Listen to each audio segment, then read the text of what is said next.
नमस्कार दोस्तों, चलिए सुनते हैं मालती जोशी की कहानी प्रॉब्लम चाइल्ड। चलिए कहानी शुरू करते हैं। जैसे ही दरवाजा खुला, आलोक ने तस्वीरों वाली किताब से चेहरा ढक लिया। योजना ये थी कि जैसे ही गुड़िया किताब के लिए हाथ बढ़ाएगी, वह उसे लपककर गोद में उठा लेगा। अपनी रानी बिटिया को देखे हुए पूरे 8 दिन हो गए थे। अब एक एक क्षण उसे भारी पड़ रहा था। लेकिन दरवाजा गुड़िया ने नहीं, उसकी माँ ने खोला। यह तो उसे पहले ही समझ लेना चाहिए था।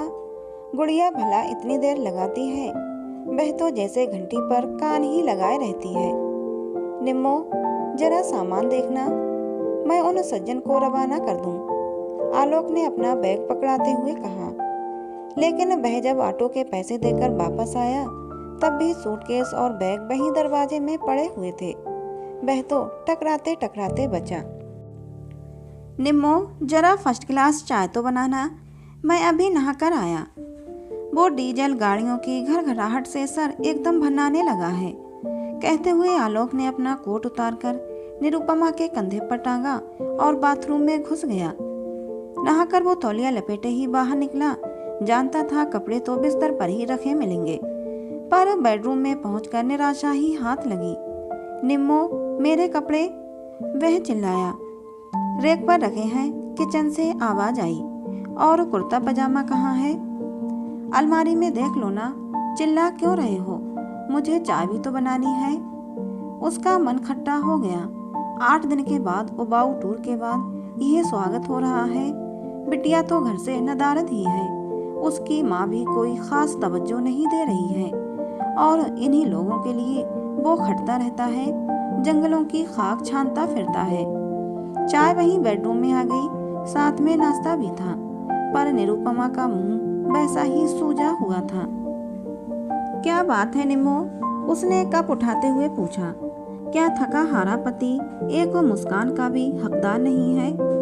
तुम हारे थके हो तो क्या मैं यहाँ फूलों की सेज पर लेटी हुई थी? कोफ तो हो आयु से, अजीब औरत है, जब देखो पारा चढ़ा ही रहता है।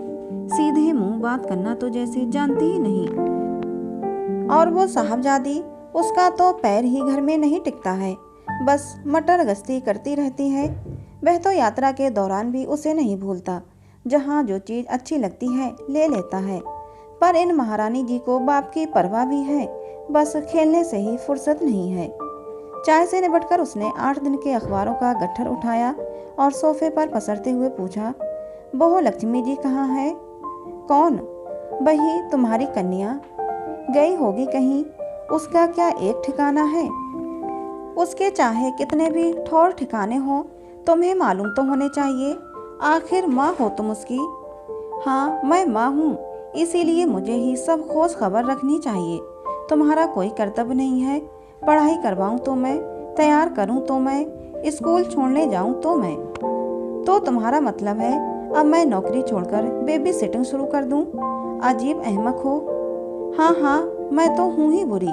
तुम इसी तरह हमेशा मुझे जलील करते हो। तभी तो वह मुझे घास नहीं डालती, एक बात नहीं सुनती है मेरी। कुछ कहने जाओ तो ये देखो। और निरुपमा ने अपना हाथ उसके आगे कर दिया। आलोक ने देखा, कलाई पर दांतों के गोल गोल निशान थे। खून रिस रिस कर उन पर जम गया था। यह क्या हुआ? काटा है तुम्हारी लाडली ने? क्या बात करती हो? तो क्या मैं झूठ कह रही हूँ? निरुपमा ने कहा, और इतनी देर में बंधी हुई रुलाई एकदम फूट पड़ी। आश्चर्य में डूबा आलोक उसका माथा सहलाता रहा। सिसकियों के बीच में उसने बताया कि इस बार टर्मिनल में गुड़िया बहुत पीछे रह गई है। रिपोर्ट बुक पर गंदे रिमार्क आए हैं, इसलिए जरा सा डांट दिया तो बस। और निरुपमा फिर ससकने लगी। दर्द शायद इस अप्रत्याशित अपमान का ही ज्यादा था। गुड़िया ने भी तो कमाल कर दिया। तभी महारानी जी मुंह छिपाकर कहीं दुबक गई हैं। इस पर कुछ लगाया? निरुपमा ने ना में सिर हिला दिया। कमाल करती हो, कम से कम डेटॉल से तो धो लिया होता। चलो डॉक्टर के यहाँ चलते हैं, कहीं सेप्टिक हो गया तो लेने के देने पड़ जाएंगे। डॉक्टर से क्या कहेंगे? वो सब वहीं चलकर सोचेंगे। चलो तैयार हो जाओ। लेकिन घर से निकलने के बाद उसे खुद ही अपनी फैमिली डॉक्टर के यहाँ जाते हुए शर्म आने लगी। वह दूर आनंद नगर तक चला गया और एक अच्छा सा बोर्ड देखकर गाड़ी रोक दी। डॉक्टर काफी बुजुर्ग थे। बिना कुछ किए थोड़ी देर तक जख्म को देखते रहे। आलोक से प्रतीक्षा सहन नहीं हुई। उसने आखिर बता ही दिया, बच्ची ने काट लिया था। इट्स ऑल राइट, एक एटीएस लगा देते हैं फॉर सेफ्टी। उन्होंने इंजेक्शन लगाया, ड्रेसिंग भी की, फिर पर्चे पर गोलियां भी लिख कर दी। फीस देकर वे लोग चलने को ही थे कि डॉक्टर ने कहा, 1 मिनट रुकेंगे। वे लोग रुक गए। अपने इलाज की फीस तो मुझे मिल गई, पर एक सलाह मैं आपको मुफ्त में दूंगा। मेरा विश्वास है कि मेरी बुजुर्गी का लिहाज करके आप सुन लेंगे। उन्होंने एक बार दोनों को भरपूर नज़र से देखा, फिर बोले, देखिए, बच्चा कभी इतनी बुरी तरह से रिटेलिएट नहीं करता। Unless he is hurt badly and deeply, let it not happen again. शर्म के मारे दोनों ने सिर उठाते नहीं बना। वे उसी तरह सिर झुकाए दुकान से बाहर आ गए। धन्यवाद कहने तक का उनमें हौसला न रहा। पूरे रास्ते दोनों खामोश रहे। घर में पाँव देते ही निरुपमा ने अपना गुबार उतारा। अच्छे डॉक्टर के यहाँ ले गए तो मुझे। बसंती आकर लौट गई। अब बैठकर बर्तन घिसने होंगे। कोई ज़रूरत नहीं है, दूसरे निकाल लो, या अभी मैं होटल से ले आता हूँ। ज़रूर ले आओ, पैसे पेड़ पर ही तो फलते हैं। 50 रुपये उस बूढ़ों ने झटक लिए। हर बार पैसे की बात क्यों ले आती हो? मैं तो तुम्हारा ख्याल करके ही कह रहा था, हाथ में वैसे ही तकलीफ है। पति की व्यग्रता देखकर निरुपमा भी तरल हो आई। अरे ऐसा बनाना ही क्या है, तुम्हारे लिए 4 फुलके उतार लूँगी बस। सुबह का सारा खाना वैसा ही पड़ा है। क्यों? कहते हुए आलोक ने पहली बार डाइनिंग टेबल की ओर देखा। सचमुच खाना सब वैसा ही रखा हुआ था। 2 परसी हुई थालियां भी ज्यों की त्यों रखी हुई थीं। उसने पास जाकर देखा, गोभी आलू की सब्जी, टमाटर की चटनी, मटर पुलाव और नमकीन पूरियां। वाह, ये तो गुड़िया की फरमाइशी डिशेज थीं। पापा टूर पर होते हैं तो खाना गुड़िया की पसंद का ही बनता है, और ऐसा मनपसंद खाना अनछुआ कैसे रह गया? क्या लड़की दोपहर से ही गायब है? निरुपमा, वह गुर्राया। गुस्से में होता है तो पूरा नाम लेकर ही बुलाता है। निरुपमा ने सशंक नेत्रों से उसकी ओर देखा। तुम्हें सिर्फ बसंती की पड़ी है, जरा अपनी लाडी के बारे में भी तो सोचो। ऐसा तो नहीं कि हमारे पीछे आई हो और ताला देखकर लौट गई हो। देखती हूँ शायद पड़ोस में बैठी हो। नहीं, पड़ोस में होती तो मुझे देखकर दौड़ी चली आती। मैं जरा सामने वाले ब्लॉक तक पूछ आता हूँ। पर उपल के यहाँ मत जाना, कल को मिसेज उपल सब और कहती फिरेंगी कि इन्हें अपनी बच्ची का भी होश नहीं है। कहने को तो वे ये भी कह सकती हैं कि लड़की सारी शाम हमारे यहाँ बैठी रही और कोई पूछने भी नहीं आया। तुम भी पता नहीं किस किस बात का प्रेस्टीज इशू बना देती हो। अच्छा, तुम अब भाषण तो मत। मैं पड़ोस के बिशु को भेज रही हूँ। वैसे भी बच्चे इतनी देर बाहर खेलते अच्छे नहीं लगते। दिया बाती से पहले घर आ जाना चाहिए। ये भाषण भी अपनी लाडली को ही सुनाना, मुझे तो वो कुछ गिनती ही नहीं। आलोक फिर चुप हो गया। कुछ देर तक घर में एक सन्नाटा सा छा गया। केवल किचन से खटर पटर की आवाज़ें आती रहीं। उन्हीं के ताल पर आलोक सोचता रहा, पता नहीं कहाँ क्या कमी रह जाती है कि गुड़िया धीरे धीरे एक प्रॉब्लम चाइल्ड बनती जा रही है। और गुड़िया ही क्यों, उसके भाइयों के, बहन के सभी बच्चे इसी तरह समस्या बनते जा रहे हैं। बड़ी माँ तो अक्सर कहती भी हैं, धन्य हो तुम लोग और तुम्हारे ये बच्चे। हमारे अगर ऐसे होते तो हम तो सचमुच पागल हो जाते। एक एक दो दो हैं तो निभ जाता है। उसे अपना बचपन याद हो आया। सच, कितने बच्चे थे घर में। माँ के 5, बड़ी माँ के 7। बुआ लोग आती तो उनके भी जुड़ जाते, पर कहीं कोई बवाल नहीं होता था। माँ बड़ी लड़कियों को साथ लेकर खाना बना देती। बड़ी माँ सबको अपने सामने गोलाकार पंक्ति में बिठाकर खिला देती थीं। तीज त्योहार छोड़कर रोज तो वही मेनू रहता, दाल भात सब्जी रोटी, अचार की एक आध फाँक के साथ। नाश्ते का तो कोई झंझट ही ना होता था।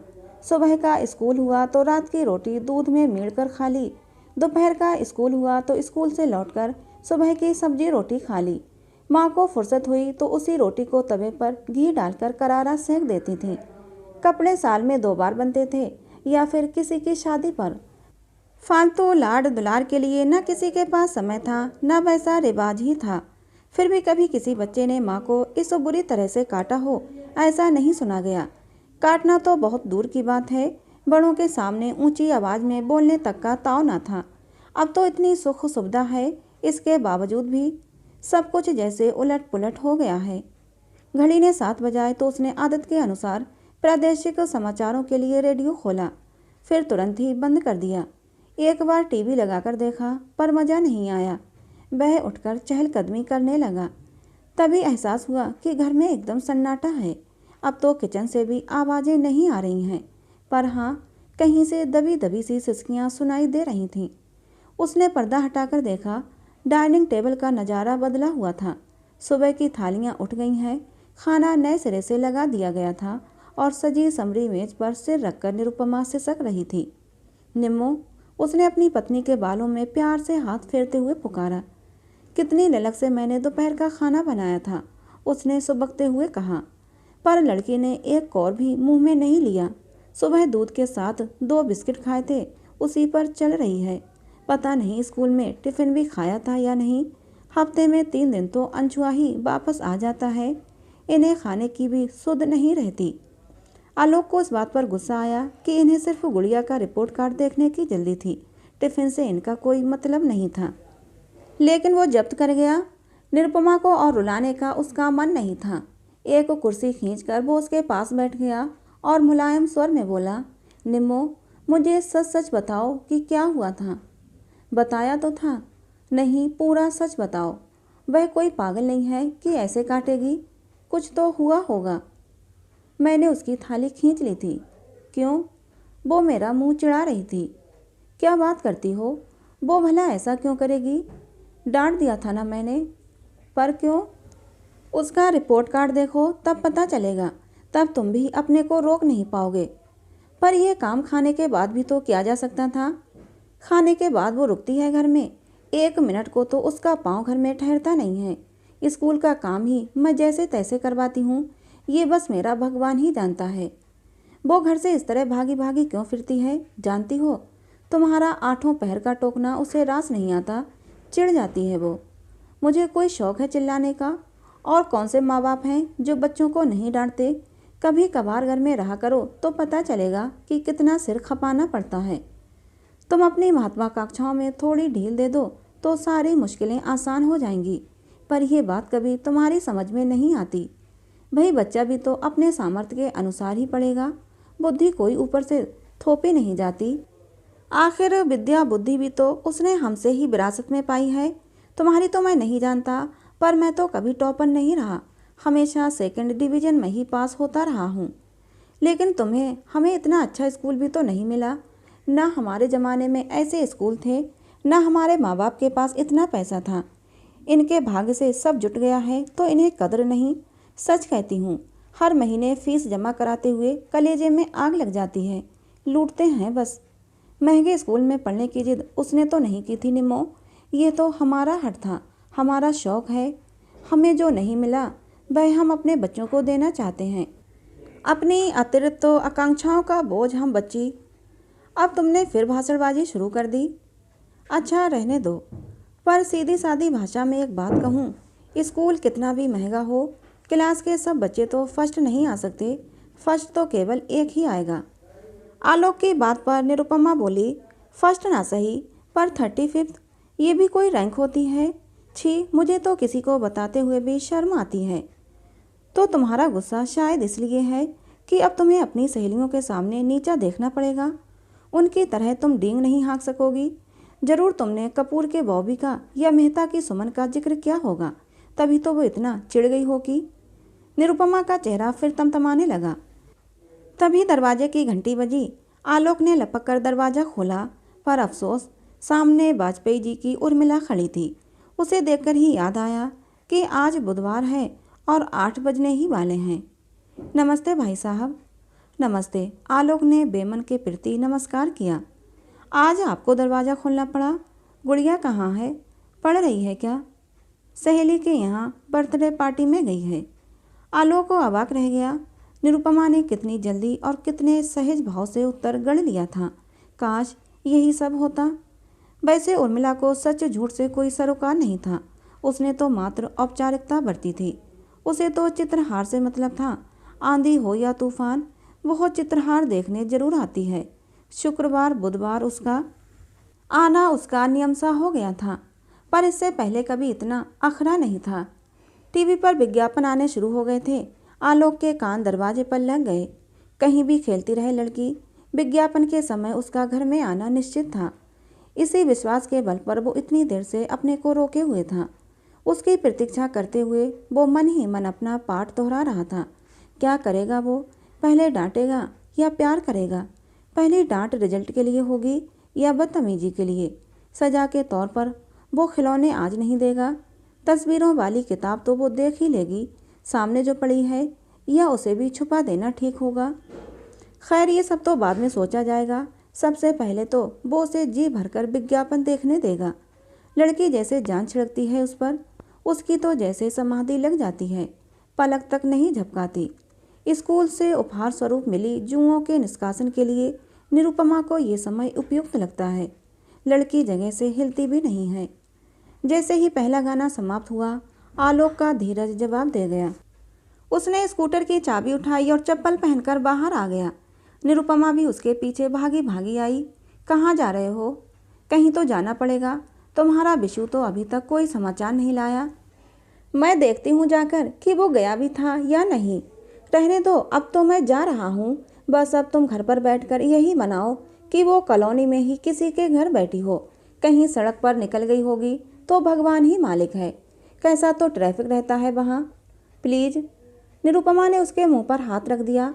अब कुछ उल्टा सीधा तो मत बोलो, दिमाग वैसे ही खराब हो रहा है। तुम्हारे दिमाग के बारे में तो अब मुझे कोई शक नहीं रह गया। लड़की कैसी मना स्थिति में बाहर गई है, इसका भी तुम्हें होश नहीं है। मुंह फुलाकर घर में बैठी रही। निरुपमा को सबकता हुआ छोड़कर उसने स्कूटर स्टार्ट कर दिया। पहले तो पार्क तक छोटा सा चक्कर लगाकर देख लिया, शायद डर के मारे कहीं दुबकी बैठी हो, पर वहाँ एकदम सन्नाटा था।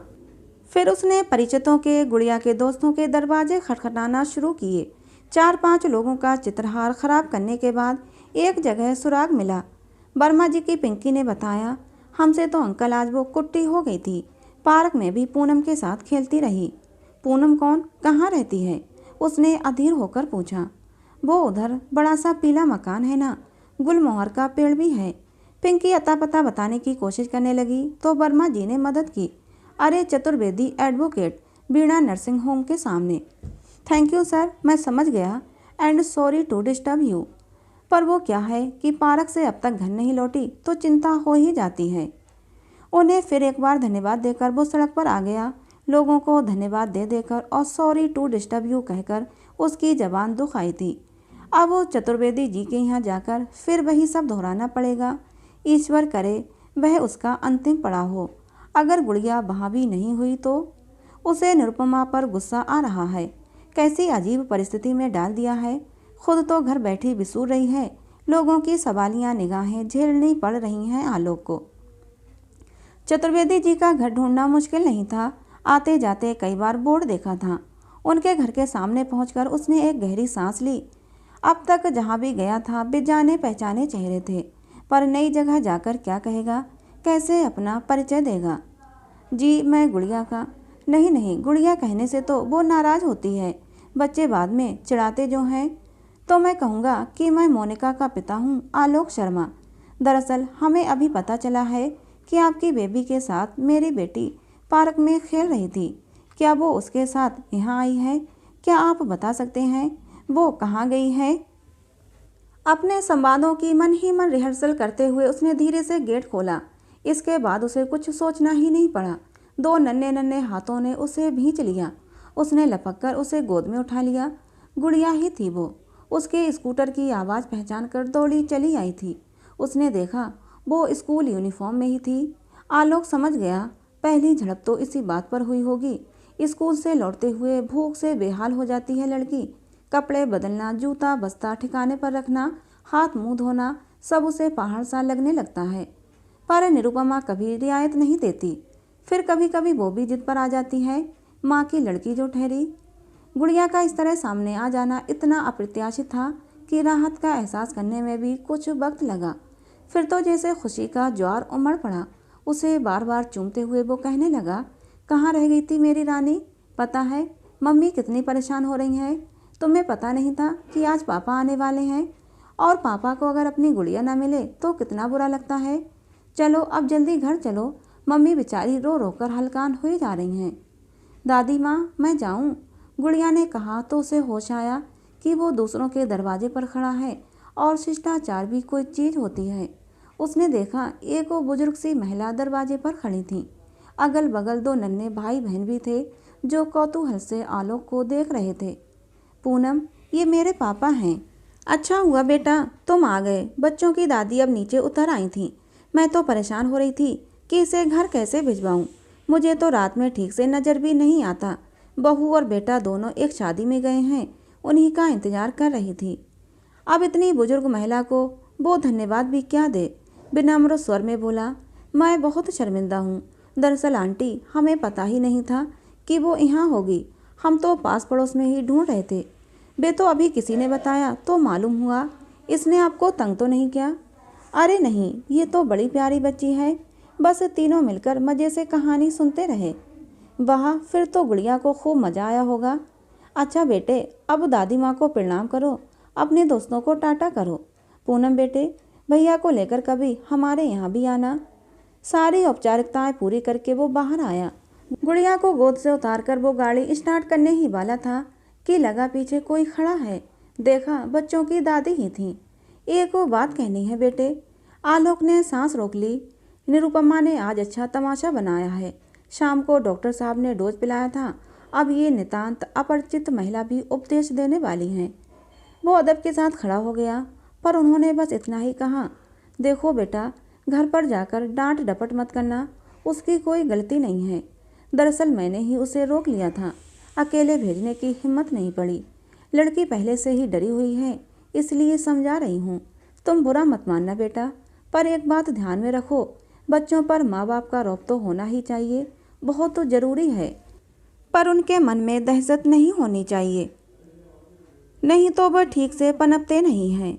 आलोक ने राहत की सांस ली। चलो सस्ते में जान छूटी। इतनी सी बात तो वो झेल सकता है, पर कहीं अगर वे पूरी बात जान चाहती तब तो अच्छा खासा प्रवचन सुनना पड़ता। हेडलाइट की रोशनी में उसने दूर से ही देख लिया था। निरुपमा बरामदे की सीढ़ियों पर बैठी हुई थी। उन लोगों के पहुंचते ही वो दौड़ी चली आई।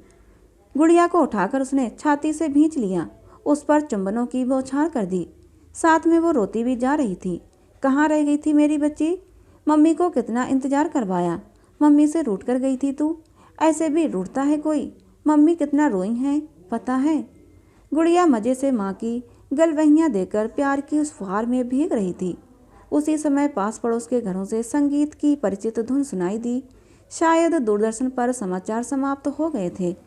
गुड़िया माँ की गोद से सर से नीचे उतरी और तीर की तरह भीतर चली गई। ओ माँ!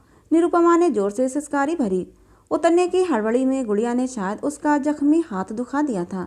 देखा कैसी दुष्ट है, यहाँ तो हम रो रो कर बेहाल हुए जा रहे हैं और उसे टीबी की पड़ी है। टेक इट इजी डार्लिंग, आलोक ने उसकी पीठ थपथपाकर कहा।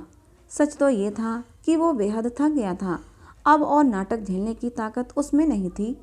गुड़िया टीवी के सामने आसन लगाकर बैठ गई थी।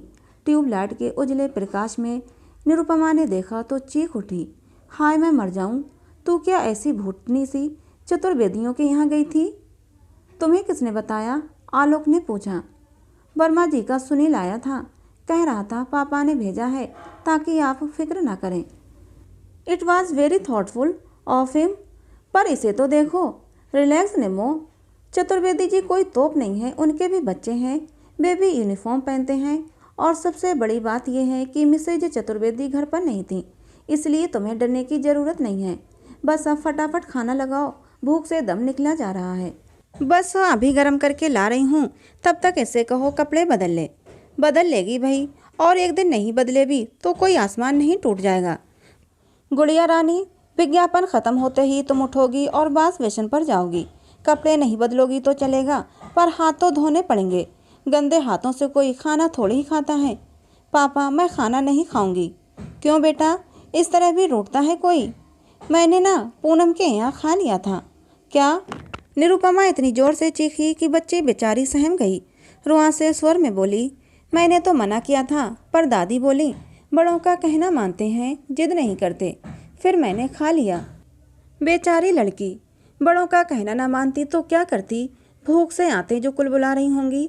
आलोक का जी भराया, पर निरुपमा ने तो जैसे तूफान मचा रखा था।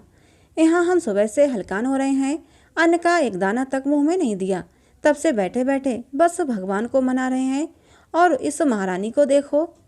अब बस भी करो। आलोक को जोर से गुर्राया, तब जाकर उसका भुनभुनाना बंद हुआ। उसने खा लिया तो ठीक है, पर अब मेरे पेट में तो कुछ डालो। तुम तो ऐसे कह रहे हो जैसे मैं 56 भोग खाकर बैठी हूँ। आलोक ने उत्तर नहीं दिया। 4-5 कौर चुपचाप निगलने के बाद एकाएक निरुपमा बोली, सुनो, सुनाओ। उसने सचमुच खा तो लिया होगा ना? बच्चे झूठ नहीं बोलते। नहीं, मेरा मतलब है वहाँ पता नहीं कैसा खाना मिला हो। देखो निरुपमा, उनके यहाँ भी बच्चे हैं और इसी एज ग्रुप के हैं, इसीलिए खाना भी बच्चों के लायक ही बना होगा। भूखी होती तो अपने साथ ना खा लेती। खैर वो भूखी क्यों रहेगी? वहाँ तो खा ही लिया होगा। वहाँ नखरे उठाने वाला था ही कौन? यहाँ तो मम्मी बैठी हैं। मम्मी के तंग करने की तो उसने जैसे कसम खा रखी है। निम्मो, तुम भी कमाल की चीज़ हो। भगवान ने तुम्हें बड़ी फुर्सत में बनाया है। क्या हुआ? सोचता हूँ तुम पर एक थीसिस लिख डालूं। पिछले साल रेवती बीएड के लिए प्रॉब्लम चाइल्ड की एक फाइल तैयार कर रही थी, याद है? खूब याद है। तुमने कहा था कि एक प्रॉब्लम चाइल्ड तो अपने घर में ही मौजूद है। निरुपमा ने मुंह फुलाकर कहा, अरे वो तो मैं यूं ही मजाक कर रहा था, पर अब सोच रहा हूँ कि एक प्रॉब्लमेटिक मदर्स पर रिसर्च कर डालूं। तुमसे अच्छा नमूना तो मिल ही नहीं सकता। निरुपमा ने आंखें तरेर कर उसकी ओर देखा। वो उसी तरह शरारती मुस्कान फेंकता हुआ हाथ धोने चला गया। लौटकर देखा, गुड़िया सोफे पर ही लुढ़क गई है। अरे ये तो सो गई। कौन सी नई बात है? सुनो, मैं बिस्तर ठीक कर रही हूँ, तुम उसे ले आओ। ये भी रोज का कार्यक्रम था। गुड़िया को सुलाकर आलोक भी एक पत्रिका लेकर बगल में लेट गया। निरुपमा ने धीरे से गुड़िया के बालों से क्लिप निकाले, हौले से जूते और मोजे उतारे, फिर बड़ी तरकीब से दिन भर का बासी और मुचड़ा हुआ यूनिफॉर्म उतारा। गुड़िया नींद में कुनमुनाती रही, फिर सो गई। इसके बाद निरुपमा क्रीम ले आई और उसे गुड़िया के चेहरे पर, हाथ पैरों पर मलती रही। फिर उंगलियों के पोरों को तेल में डुबोकर वो उसके बाल सहलाती रही। सारा कार्यक्रम हो जाने के बाद उसने धीरे से उसका माथा चूम लिया। आलोक को पता ही न चला कि पत्रिका कब उसके हाथ से फिसल गई। वो तो मत्र मुग्ध की तरह माँ बेटी को देखे जा रहा था। निम्मो, उसने भावुक होकर कहा, इस प्यार का चौथा हिस्सा भी तुम इसे जागते में दे सकोगी तो इसकी काया पलट कर दोगी। तुम्हें खुद विश्वास नहीं आएगा कि यही तुम्हारी गुड़िया है जो रात दिन तुम्हें तंग किए रहती है। निरुपमा ने एक बार पति की ओर देखा और सपाट स्वर में बोली, वो प्यार व्यार तो ठीक है, पर होमवर्क का तो आज कुंडा ही हो गया। सुबह देखो स्कूल जाते समय कैसा महाभारत मचेगा, और कल नहीं गई तो मुझे झक मारकर अड़ोस पड़ोस में कॉपी मांगने जाना पड़ेगा, नहीं तो परसों का होमवर्क भी गोल हो जाएगा। आलोक सिर पकड़कर बैठ गया था। तो दोस्तों, ये कहानी थी मालती जोशी की, जिसका नाम था प्रॉब्लम चाइल्ड। कहानी आपको कैसी लगी कमेंट करके ज़रूर बताना। अच्छी लगी हो तो प्लीज़ इसे एक लाइक और चैनल को सब्सक्राइब जरूर कर लेना, जिससे कि ऐसी ही मनोहर कहानियाँ आप लोगों को मिलती रहें। मिलते हैं अगली किसी नई कहानी के साथ।